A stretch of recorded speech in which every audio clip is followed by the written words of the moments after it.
Today we'll talk about taxes.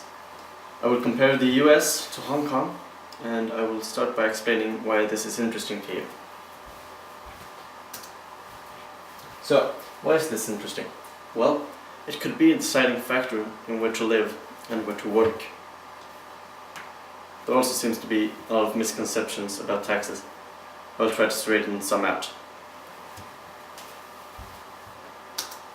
So, as I said, I will compare the Hong Kong to the US, and I will these two things. How much will you pay? That is, how much of your income will be left after paying taxes, and also what do you receive from the government. This is a very short part of my presentation. So in Hong Kong, there's a maximum of 15% in the income tax, and sales tax is 0%. They tried to get a sales tax approved, but they couldn't because many people were opposed to it. Their profit tax on corporations is 16.5%. There's no capital gains tax. That's tax on money that's been earned from investments. And their total tax level is 13%, which means that if you earn $100, you get to keep 87. They also have a very simple tax code, where the tax return is only 4 pages long, compared to Sweden's in the US, which could be over 20 pages, and that's why in the US they often hire a tax accountant.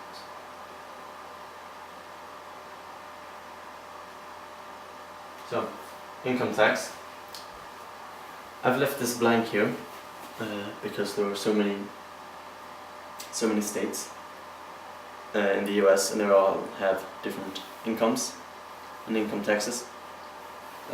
Sales tax varies from 0 to 8.5%, plus some special taxes on things that they don't like fast food or cigarettes. And the corporate tax in the US is 34%. This is one of the highest corporate taxes in the world. But I will talk about it later, why that doesn't apply to big companies. And the property taxes, as you can see, range from about 0.2% to 1.9%. The thing about property taxes in the US, which makes them extra special, is that they fund the schools. So this creates a motivation for parents to move to affluent neighborhoods so that their kids could get better schooling. Their total tax is about double that of Hong Kong. It's 24%, and which of course means that if you earn $100, you will take 76 of those home. Compared to Sweden, where you will take about half of your income with you. Okay, so here I have this diagram where I will show what different parts of the population, how much they will pay in taxes, their income taxes. This is so the lowest, which earns about $18,000 a year, they pay only 2% in taxes. And this is if you would work at a fast food restaurant or as a nanny or something. So that's interesting if you're going over to the US to save up money for a big trip, or to be there as your big trip. You only earn $20,000, you only have approximately 2% tax, compared to a Swedish tax which is around 30%.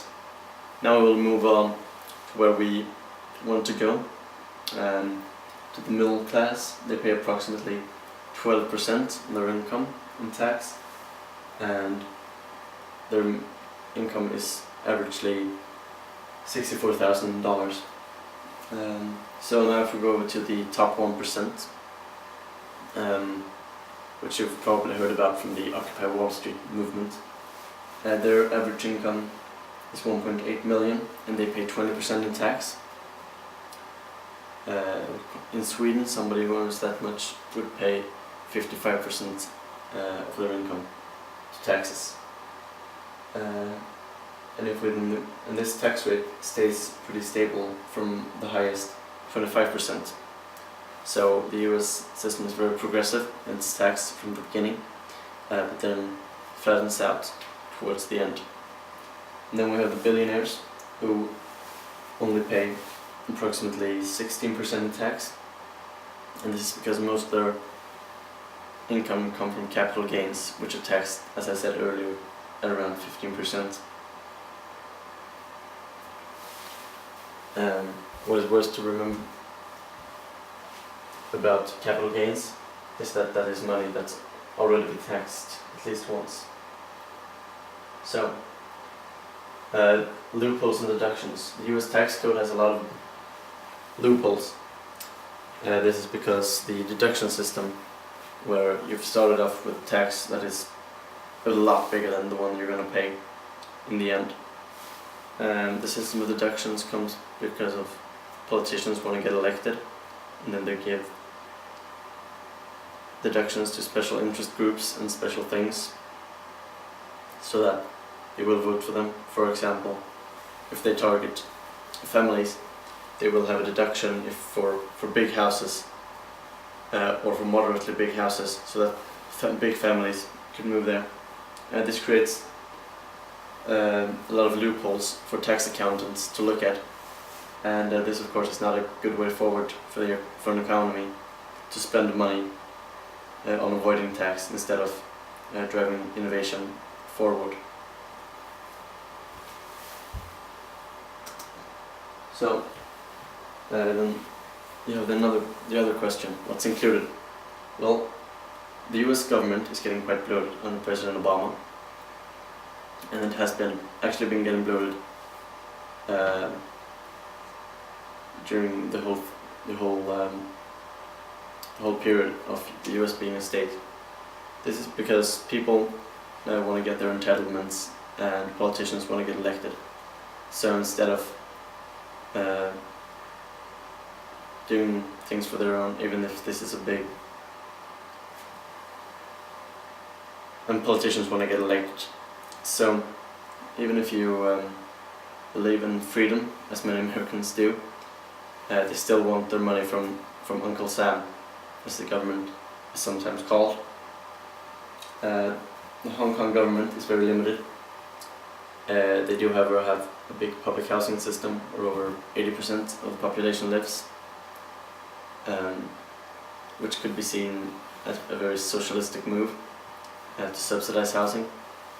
But it's because the island is so cramped, so that if they want to have people who work a normal job, like a waiter or in a restaurant, they have to have the public housing. Otherwise, they couldn't afford to pay them low wages, so that the prices could be normal in these low wage jobs. So it's seen as a great way for everybody. Both have free education up to a high school level, but then if you want to go to university, it gets very expensive. In Sweden, it's free all the way.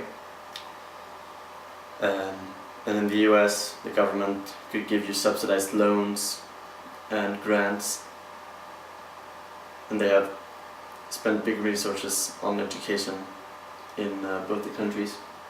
And in both countries, healthcare is private, but there are also state-funded hospitals with lower quality of care. Now to my conclusion. Hong Kong has a simpler and more effective tax code than the US. It's lower, it inspires entrepreneurship